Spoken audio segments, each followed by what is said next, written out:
অনেক সময় সে বটি নিয়ে দৌড়ায় আসতো। কোনো দিন গেছে তাকে তার কথার সাথে বা তার মতের সাথে মিলে নাই বলে চলন্ত গাড়ি থেকে নামিয়ে দেওয়া হয়েছে। আপার মৃত্যুটা ওর হাতেই হবে এভাবে করেও বলতেন। তার মৃত্যুর চেয়ে তাদের কাছে তার প্রপার্টি কি কি রয়ে গেছে সেটা ইম্পর্টেন্ট। এখানে অঞ্জনা আপা বলে কথা, কারণ আমার তার কাছে তার মৃত্যুটা অবশ্যই স্বাভাবিক না।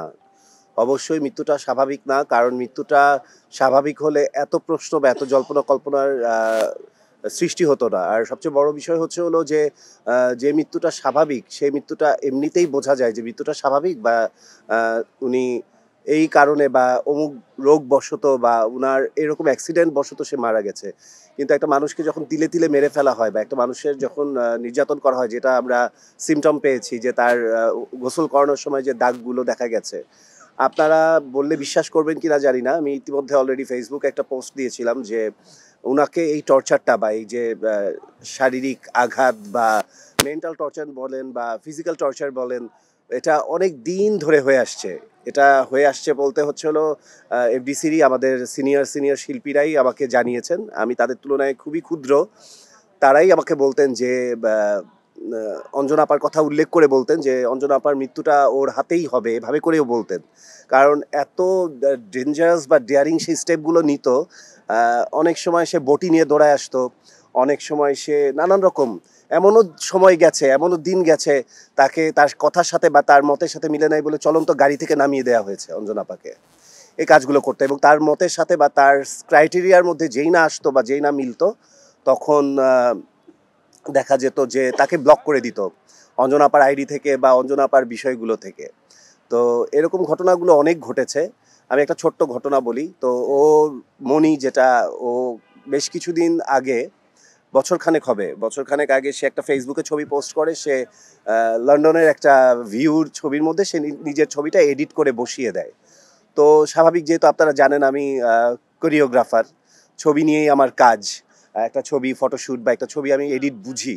সো এই এডিটিং নিয়ে আমি ওকে কথা বলি যে তুমি এই ছবিটা তো লন্ডনে না, তোমার এডিটটা ভালো হয় নাই, তুমি যদি এটা প্রচারও করো যে এটা তুমি লন্ডনের ছবি, তাহলে এটা তো তোমার ডেফিনেটলি এডিটটা হইতে হবে খুবই আরও বেশি কি বলে এক্সপেরিয়েন্সড এবং অনেক বেশি অথেন্টিক হইতে হবে, কিন্তু তোমার এটা হয় নাই। তো সে সেটা শুনে সে সাথে সাথে সে আমাকে ব্লক করলো এবং আমাকে ব্লক করে অঞ্জনা আপাকে দিয়ে ফোন দেওয়ালো। অঞ্জনা আপা ফোন করে বলতেছে যে অ্যাডলফ, তুমি এটা লিখছে কেন? তোমার কাছ থেকে এরকম কমেন্টস আমি আশা করি নাই। আমি বলছি, আপু কী লিখে ফেলছি আমি? বলে যে তুমি ওকে বলতেছো যে এটা আসলে লন্ডন না। আমি বলছি, হ্যাঁ আসলে তো ছবিটা তো ফেক, এই ছবিটা তো ফেক, আর এই ছবিটা তো এডিটেড, এবং বাট এডিটেডটাও ভালো হয় নাই।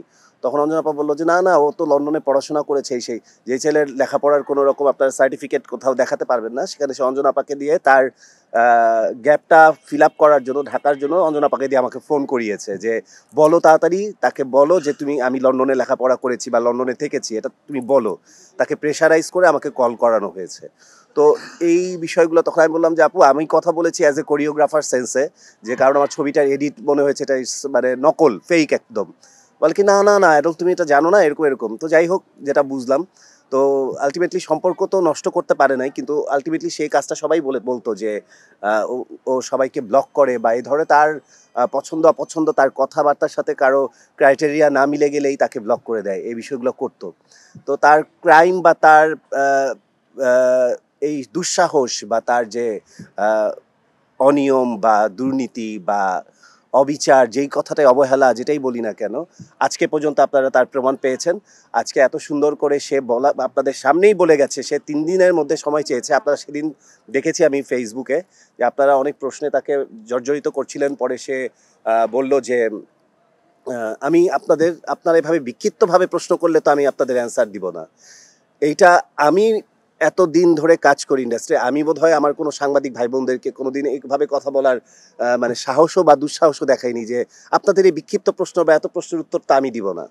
মানে এখানেই তো বোঝা যায় যে একটা মানুষের আসলে নীতি বা শিক্ষা বা তার অ্যাক্টিভিটিসটা আসলে কী। এবং আজকে সে এত সুন্দরভাবে সে কমিটমেন্ট দিয়ে গেল, প্রমিস করে গেল সে আজকে নাকি কী কী সব নিয়ে হাজির হবে।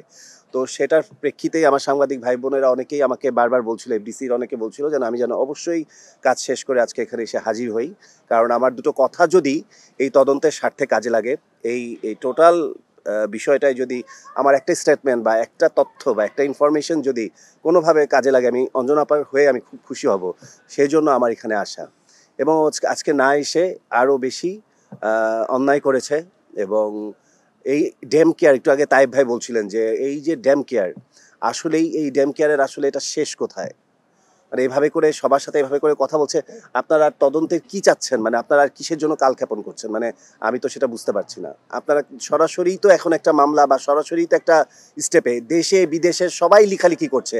এফডিসির আপনারা দেখেন সিনিয়র কে না লিখেছে, কে না ভিডিওতে বার্তা দিয়েছে। দেশের বাইরে থেকেও সাংবাদিকরা লিখেছে। প্রত্যেকে ইউটিউব ছেয়ে গেছে ভিডিওতে। আমি নিজেও বলেছি, আপনারা এত তথ্য, এতজনের কমপ্লেন কি করে হয়? এখানে একজন দুজন হতো সংখ্যায়। সেক্ষেত্রে ব্যাপারটা ছিল হলো যে ব্যাপারটার সাথে হ্যাঁ ডিভাইডেশন থাকতেই পারে। কেউ ভালো বলবে, কেউ খারাপ বলবে, কেউ বোকা বলছে, সহজ সরল বলছে, কেউ বলছে যে আচ্ছা সে ধূর্ত। তো এই ধূর্ত, এই চালাকের এই ডিফারেন্সটা তো আপনারাই খুব ভালো করে বোঝেন যে একটা মানুষকে নিয়ে এত মানুষ কি করে এত এভিডেন্স। হ্যাঁ, আমার যদি মনে হয় যে আমার সম্মানিত এফডিসির শিল্পী সমিতি বা আদার্স সবাই, সব টাইব ভাই, তারপরে বা সনি, আন্না, মুক্তি সবাই মিলে যারা যারা এই ব্যাপারটার সাথে ইনভলভ বা যারা যারা চায় যে আসলে এটার একটা সুরাহা হোক, অঞ্জনা আপার স্বার্থে যদি প্রয়োজন হয় ডেফিনেটলি আমি মামলাতে যাব, অবশ্যই যাব। শিল্পী সমিতি তো শিল্পী সমিতির নিয়মতান্ত্রিক মাফিক কথা বলবে, কারণ তারা তো বলছে যে পরিবারের কথাটার প্রাধান্য তারা দিচ্ছে। পরিবার কি চাচ্ছে? আমরা যে মামলা করব, আমরা যে একটা জিনিস নিয়ে আগাবো, সেটার জন্য তো অবশ্যই সবার আগে তার হয়ে কেউ একজন স্টেটমেন্ট তো দিতে হবে যে হ্যাঁ আপনারা করেন, আমি আছি বা আমরা করছি। তো সে নাকি, তারা নাকি বলছে যে তার মৃত্যুর চেয়ে তাদের কাছে তার প্রপার্টি কি কি রয়ে গেছে সেটা ইম্পর্টেন্ট। প্রপার্টি অবশ্যই আছে। প্রপার্টি বলতে তার বাড়ি, তার যেই ব্যাপার স্যাপারগুলো রয়েছে, এটা টোটালি, এই মৃত্যুটা আপনারা শুনলে অবাক হবেন, এই মৃত্যুটা টোটালি লোন কেন্দ্রিক সংঘর্ষ, লোন কেন্দ্রিক গৃহযুদ্ধ নিয়ে এই মৃত্যুটার আজকে এই অপমৃত্যু। হ্যাঁ, অঞ্জনা আপা বেশ কিছু লোন করেছিলেন, লোন করতেন এবং লোন করতেন ওর কারণে, ওর প্ররোচনায় পড়ে এই লোনগুলা করতেন। হ্যাঁ, ও করাতেন।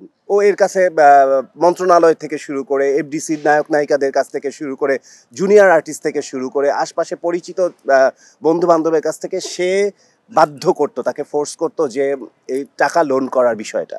তো লোন করতে করতে সে ভাবতো যে আচ্ছা ঠিক আছে, একটা দিয়ে একটা হয়তো কেটে যাবে বা একটা দিয়ে আমি হয়তো আরেকটা পূরণ করে ফেলবো। এভাবে তার লোনের সংখ্যাটা বিশাল আকার ধারণ করেছে।